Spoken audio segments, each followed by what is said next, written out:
I have another scary story for you guys. This one was sent to me by Savannah. She has a YouTube channel. She hasn't started uploading, but I'm gonna link that anyway so you guys can subscribe to her and you can see when she first uploads. This is another story that is found on No Sleep, which is a subreddit. Let me pull it up really quick. And it is called There's a Monster Under My Bed. I believe she said that this one was also on Creepypasta, but I have the link for No Sleep, so I'm gonna put that down below as well so you can read along with me, or you can read it on your own if you don't want me to read it. But let's just get right into the story. I just got off the phone with the police, but I'm afraid this is something they can't help. I'm currently staying at a girlfriend's house. I can't go back. I'll never go back. It all started a year ago. No, I didn't just move in. No, I didn't get a new pet or friend or anything. I've been living in this house for 2 years, in the same room, with the same bed, and the same pet rabbit named Bandit. I've worked at the grocery store for 3 years as a cashier. The first night was a night like any other, until it wasn't. I had just put Bandit back in his cage for the night. I have him out during the day, but not at night because I got sick of chewed cords and stepping on little poop pellets. I brushed my teeth, used the toilet, and was just getting into bed. I had just turned the corner from my bathroom to my room when I saw something slide under the bed. It was a fraction of a second, but something definitely moved down there. I froze, my eyes widened to try to catch any other movement. Maybe I didn't close the latch when I put Bandit away. I walked across the room to the light switch and flicked it on. Bandit thumped in surprise, just being woken up by the sudden light. He was in his cage. My heart started to flutter in my chest. What's under the bed? I took a deep breath to brace myself and crouched beside the bed in one swift movement. I lifted the covers and looked, and there was nothing. Well, that's that. I must have been tired or something. I turned off the light and went to bed. The next morning, I woke up just as the sun kissed the horizon. I had breakfast, let out Bandit, and fed him some hay. He happily munched away. It was 7 a.m. when I decided to shower. I undressed and I turned on the shower. I have a habit of turning the shower on before I get in because I just can't stand the feeling of the cold shock of the first water splashing me. I'm glad for this habit because the water that came out smelled horrible. I peeked behind the curtain holding my breath and saw that the water was disgusting. I quickly shut off the water and redressed. I guess I won't be showering today. I called a plumber on my way out of the door. I luckily had an early shift that day and the plumber had availability in the afternoon. He said he'd come check it out around the time I got off work. Great, I'll see you then. The plumber hung up without saying goodbye. My shift went by and before I knew it, I was clocking out and on my way home. As I pulled into the driveway, a truck pulled in behind me. I could see a brightly lettered decal on the side of it and could just make out the company name. It was the plumber. I met with him there in the driveway. He was a tall and wide man. He towered over me, easily twice my size. Yes, hi, I'm Amanda. Thanks for coming to take a look, I stammered. The man nodded at me. His eyes were flat and dark, like they were looking through me rather than at me. He wore a simple white t-shirt and stained denim jeans. He looked like a typical plumber, but I couldn't shake the feeling something wasn't right. Nevertheless, I let him inside and into my bathroom. Like I said on the phone, it's the shower. I pointed and the plumber walked past me. I know. His voice was low and dry. It didn't sound like the man I had spoken to on the phone, but just assumed the company sent a different man. I left him to his work and played with Bandit for a little. Some time had passed and I hadn't seen or heard from the plumber. I went to check on him in the bathroom, but he wasn't in there. Did he leave? I looked out the window in the front room and saw that his truck was gone. I didn't even hear him. He had to have walked right past me to leave. He didn't even give me a bill. I checked the shower and now it ran clean, so he did fix it. I called the plumbing company. Sorry, I got caught up with another appointment. Would it be alright if I swung by now to take a look at your shower? My blood turned to ice. My lips felt numb. You didn't already send someone? What?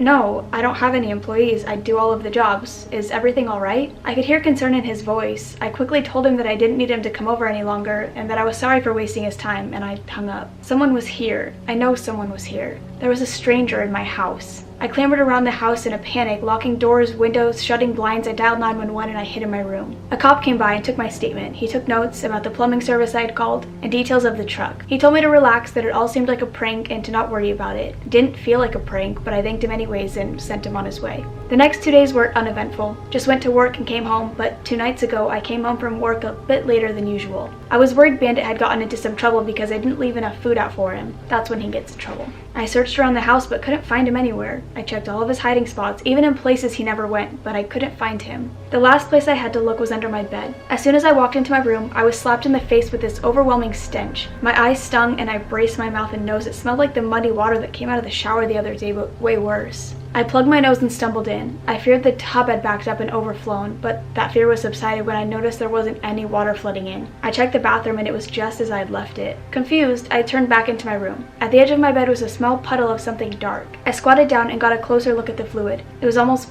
black, like oil, and was definitely the source of the smell. Had this come from my rabbit? I looked under the bed and there was nothing there. At this point, I was certain Bandit had gotten outside somehow. I tore the house apart looking for him, but he wasn't there. I made some missing flyers and posted online about it in hopes that somebody may spot him and bring him home. I spent the rest of the night hanging up flyers until I ran out. It was midnight by the time I gave up for the night. I curled up in bed and tried to calm my racing thoughts. I was so afraid. 1,000 scenarios played out of my mind. I barely noticed when a tapping sound had started from somewhere in my room. At first I thought it was Bandit, so I shot up in my bed. But soon the feeling of dread bubbled at my throat. The tapping was coming from under my bed. It was methodical and rhythmic, like a nail tapping impatiently on a counter. I wanted to look. I tried to rationalize with myself that it was Bandit, but I couldn't. I was frozen and fear shackled me in place. The tapping continued for what felt like hours, but was probably only 10 minutes. It stopped just as suddenly as it started. I tucked in my feet, curled up in the middle of the bed until morning. I woke up later than I usually did. The sun was already climbing in the sky. I checked my phone for any calls or messages about Bandit, but I had none. I sleepily stumbled to the bathroom. I rubbed my eyes and instinctively looked up to the mirror. Instead of seeing my face, on my mirror were dozens of missing pet flyers with all of Bandit's eyes scribbled out in black ink. I screamed and clumsily stumbled back out of the bathroom. I called my best friend, Jenny, and told her about everything. It came out of my mouth like vomit, uncontrollable and messy. The plumber, the Bandit missing, the flyers, and the tapping.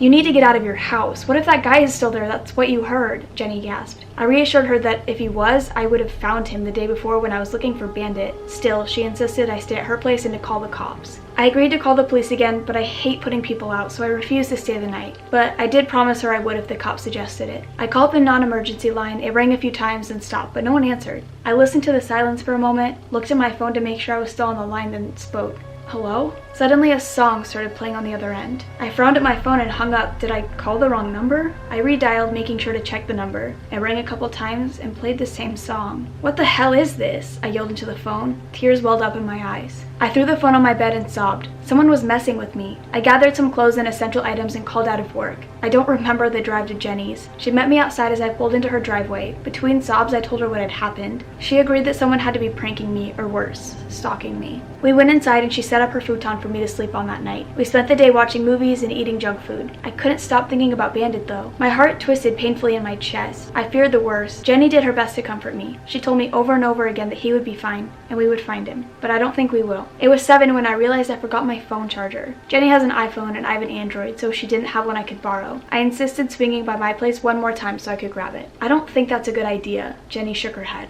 I begged her. I suggested she even come with me. I told her I desperately needed my phone just in case someone found Bandit. Reluctantly, she agreed to come with, insisting we leave as soon as we could. We pulled in just as the sun started to fall in the west. The sky was painted soft purple and orange. I unlocked the door and Jenny pushed past me as we entered the house. She briskly walked into my room, grabbed my phone charger, and came out. "Got it, let's go," she said as she made for the door. I stopped her, fed up with her weird sense of urgency. I mean, I'm freaked out, but she was really scared. I could see her hands were trembling. "There was something under the bed," she stammered. My ears started to ring and I felt faint. "What?" It's all I could manage to say. "There's something under your bed and we need to leave." Her voice was just above a whisper. I looked behind her in the direction of my room and saw small puddles leading from my room to Jenny. The smell hit me and I nearly gagged. My room was flooded with that stuff.